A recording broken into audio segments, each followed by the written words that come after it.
And I'm Alvita Ewell. At 9:13 tonight, 41-year-old Teresa Lewis was put to death by lethal injection for hiring someone to kill her husband and her stepson.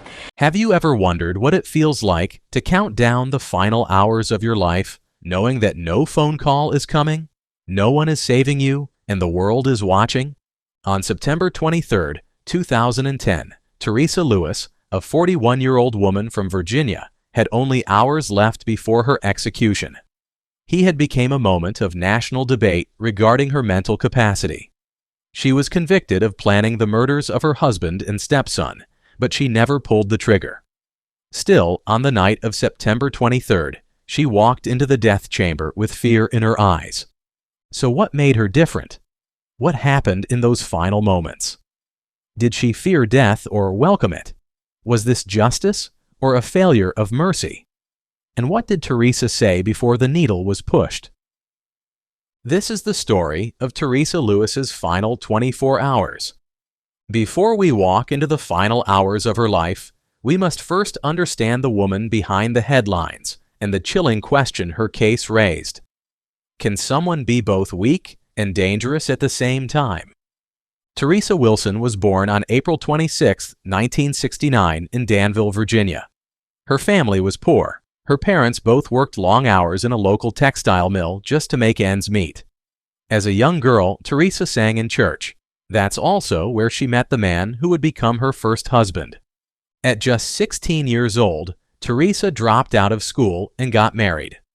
She gave birth to her only child, Christy Lynn Bean, but the marriage didn't last. After the divorce, Teresa struggled with alcohol and painkillers, bouncing between low-paying jobs and living in a constant state of financial stress. Her former mother-in-law later said, "She just wasn't right in the head." By the year 2000, Teresa found work at the Dan River Textile Mill, where she met Julian Clifton Lewis Jr., her supervisor. Julian was a recent widower with 3 children, Jason, Charles, and Kathy. He seemed stable and dependable. Not long after meeting him, Teresa and her teenage daughter Christy moved into his home. The two were married just a few months later. At first, life seemed to improve, but tragedy struck in December 2001 when Julian's oldest son Jason died in a car accident. The accident resulted in a $200,000 life insurance payout. Julian used the money to buy a new home on 5 acres of land in Pittsylvania County, Virginia. Less than a year later, Julian's younger son Charles was preparing to deploy to Iraq with the U.S. Army Reserve. As part of his preparation, Charles took out a $250,000 life insurance policy. Julian was named as the primary beneficiary. Teresa was named as the backup.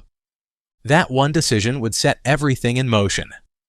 Around this time, Teresa met 2 much younger men, Matthew Schallenberger and Rodney Fuller, and began a relationship with Matthew.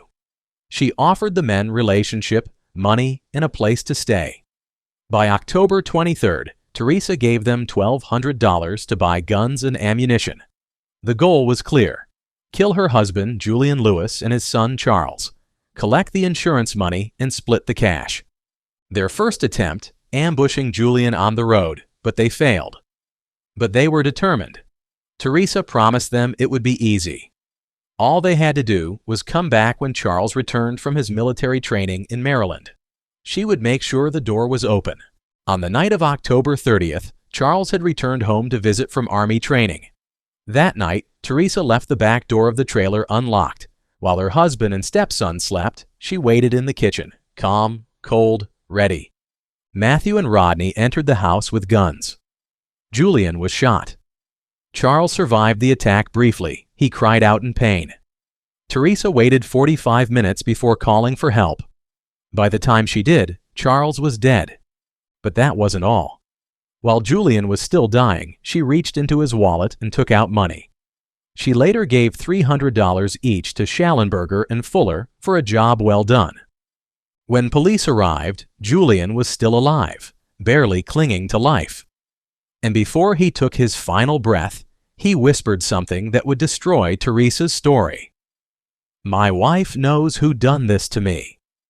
Teresa had claimed two strangers broke in, but the evidence was already piling up. Just days after the murders, Teresa walked into a bank and tried to withdraw $50,000 from her dead husband's account using a forged check. She didn't wait for the funerals. She didn't shed tears. She just went for the money. Soon after, investigators discovered she had already begun collecting Julian and Charles' assets. When pressed by police, she confessed, admitting she offered money to have her husband killed. But what came next shocked even those trying to save her. Teresa's defense team knew the evidence was stacked against her: her confession, the stolen money, the letters from jail. So they made a calculated decision. Teresa would plead guilty to avoid a trial by jury and hope the judge would show mercy. They thought her willingness to cooperate might spare her life. After all, the two men who actually pulled the trigger, Matthew Schallenberger and Rodney Fuller, had both received life sentences. Even though Teresa had an IQ of 72, struggled with painkiller addiction, and had been diagnosed with dependent personality disorder, none of it was enough to convince the courts to reconsider. When the judge returned with the ruling, there was no mercy. Teresa Lewis was sentenced to death. The court ruled that the murders were capital crimes because they were part of a murder-for-hire scheme. During sentencing, the judge called Teresa the head of this serpent. Though she never fired a shot, the judge believed she was the brain behind the plan, using money and sex to lure two young men into killing her husband and stepson. By law, her sentence was automatically reviewed by the Supreme Court of Virginia. Her lawyers argued that it was unfair. Why should Teresa be executed while the actual killers lived? The court rejected the appeal, standing by the decision to execute her. They also denied arguments that Virginia's death penalty laws were unconstitutional. She was moved to death row at Fluvanna Correctional Center for Women in Troy, Virginia, the only woman on death row in the state at the time. The tragedy didn't end with Teresa. Her daughter, Christy Lynn Bean, was also arrested. She had known about the murder plan and said nothing. For that, she served 5 years in prison. A family already broken by murder was now destroyed by silence. In 2004, a private investigator working on Teresa's behalf visited Matthew Schallenberger in prison. Schallenberger admitted something that raised serious questions. Teresa was in love with me. She was eager to please me. She was also not very smart. He even began to sign an affidavit confirming it, but then, in a strange act, he tore off the signed part and ate it, saying, "What will happen, will happen." 2 years later, Schallenberger committed suicide in prison. His final words and actions left behind a haunting possibility. Was Teresa used by someone more cunning than her? As her execution date drew near, the world began to pay attention. Over 7,000 appeals for clemency were sent to Virginia Governor Bob McDonnell. Teresa's supporters said she had changed, that she was remorseful, that she helped other inmates, that she took care of her dying mother before her arrest. Even Teresa herself pleaded with the governor, "If I could take it back, I would. I'm sorry for all the people I hurt." But on September 17, 2010, Governor McDonnell denied her clemency request, stating, "I find no compelling reason to set aside the sentence." Her final hope was the U.S. Supreme Court. Her lawyers filed a petition for a stay of execution. Most justices refused, but 2 dissenters stood out. Justice Ruth Bader Ginsburg and Justice Sonia Sotomayor both said they would have granted Teresa a stay. They believed something about this case didn't sit right, but the majority ruled against her. And the date was set, September 23, 2010. On the morning of September 23, 2010, Teresa Lewis woke up to the knowledge that she had less than 16 hours to live. At exactly 6 o'clock, a prison guard came to check on her in her cell at Fluvanna Correctional Center for Women. She didn't scream. She didn't cry. She sat up slowly, her eyes heavy, her face pale. This was the day she had been preparing for, and yet nothing can truly prepare someone for the moment they start counting down their final hours. Throughout her time in prison, Teresa had turned to faith and music to keep herself calm. That morning was no different. She spent her time reading the Bible, praying, and softly singing hymns.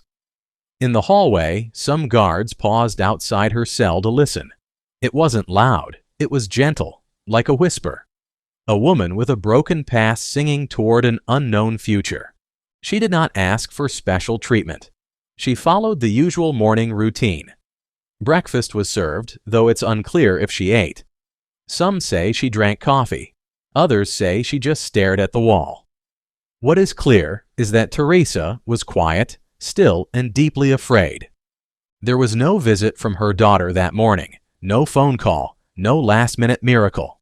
Teresa had already made peace with the fact that her pleas for clemency had failed. She had received the final answer from the governor nearly a week earlier. There would be no stay. Unlike other inmates who sometimes fight until the final minute, Teresa's legal team had exhausted every option. There were no more filings, no more appeals. The United States Supreme Court had already made its decision 2 days before. Even Justice Ruth Bader Ginsburg and Justice Sonia Sotomayor's concern wasn't enough to save her. Though Teresa had been described as a model prisoner that morning, she looked different. One correctional officer later said, "She looked scared." Her hands trembled. Her singing would stop for long stretches. She paced her cell a few times, then sat back down. Despite her calm tone, it was clear she was holding something back, fear, guilt, or maybe the weight of everything that had finally caught up with her. By noon on September 23, 2010, Teresa Lewis had less than 9 hours to live. The sun hung high over Virginia, but inside the prison, the air was heavy. It was time. Later that afternoon, Teresa was taken from Fluvanna Correctional Center for Women and transported by a heavily secured van to Greensville Correctional Center in Jarrett, Virginia, a roughly 2-hour drive that felt far longer than the miles it covered. The van was quiet. There were no sirens, no lights, just the hum of the road and the presence of death riding in the back seat. She did not resist. She didn't cry. But officers present during the transfer said she looked like someone waiting for something she couldn't stop. Her hands were cuffed, her face expressionless, and her eyes often fixed on the floor. The van pulled up to the facility that held Virginia's death chamber. From here, everything would move in slow, final steps. By around 4 o'clock, Teresa was placed in the death watch cell, located just a short walk from the execution chamber.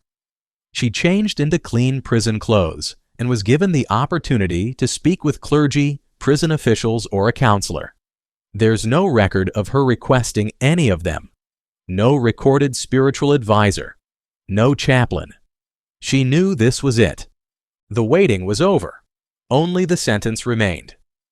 As the sun began to sink behind the trees on the evening of September 23, 2010, the clock inside Greensville Correctional Center ticked toward a final irreversible moment.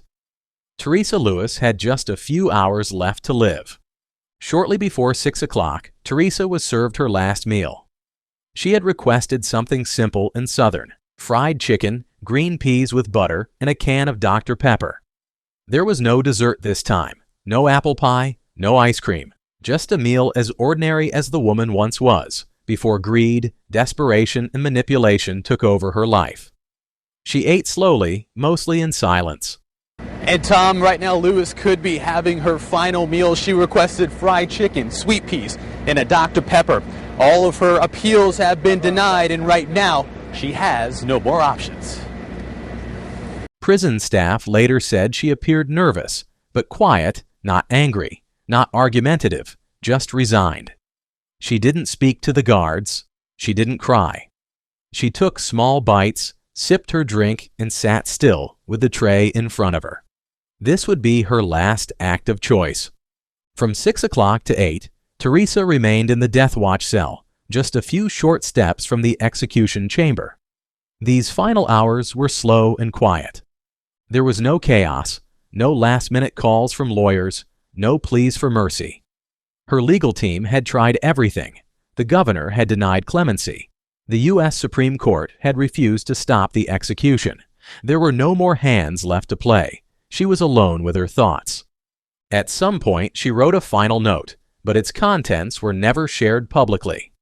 There were no visitors that evening, no family, no friends, no clergy. Only a few prison staff nearby, watching as the minutes disappeared. As the clock neared 8:30, the atmosphere outside the prison was tense. Crowds had gathered protesters, supporters, media crews, and human rights advocates. Some prayed. Others held signs. Candles flickered in silence. Voices whispered. A few shouted. Everyone was waiting.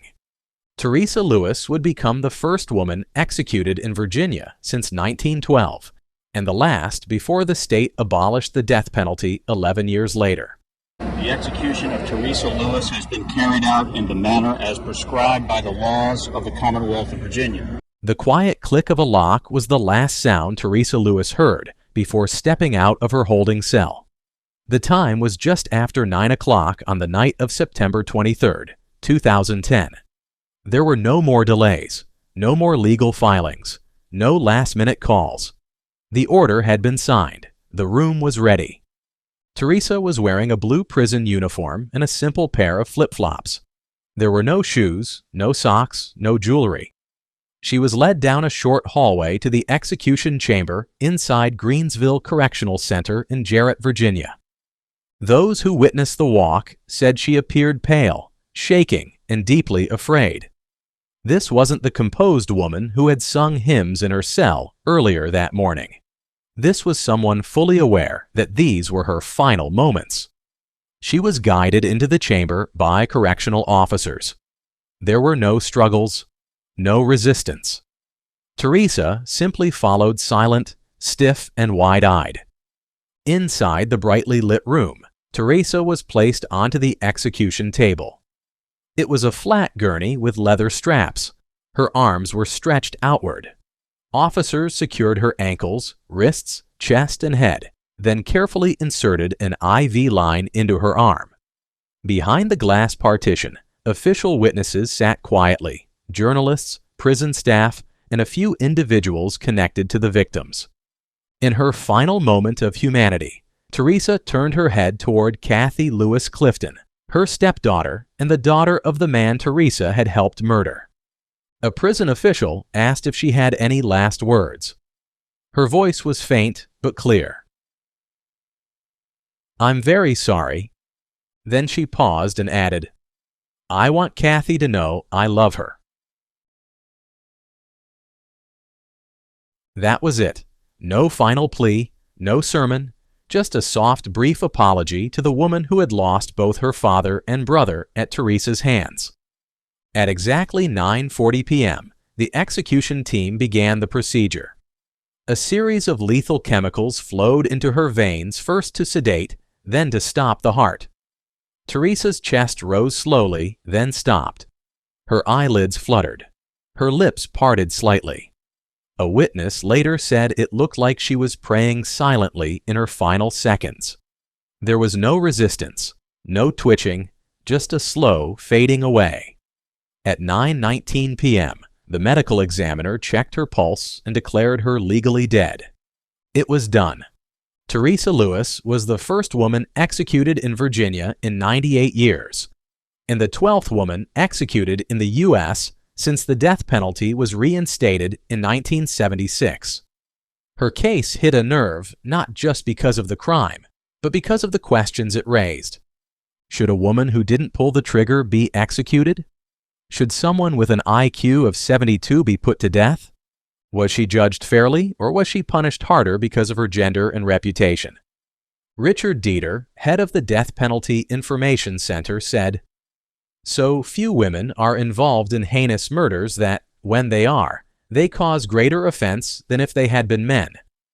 He pointed out how prosecutors focus not only on the crime, but on Teresa's affair, her adultery, and her dishonor, painting her as not just a killer, but an immoral woman. Thousands of people across the U.S. and the world called for her sentence to be commuted to life in prison. Even her own lawyer, James Rocap, made a powerful statement.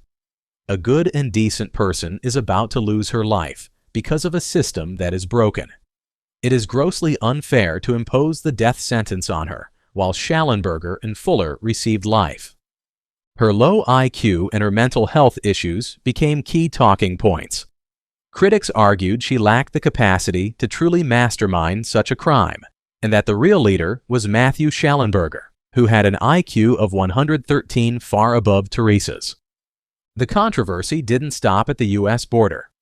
Iranian President Mahmoud Ahmadinejad publicly called out the Western media, accusing them of hypocrisy.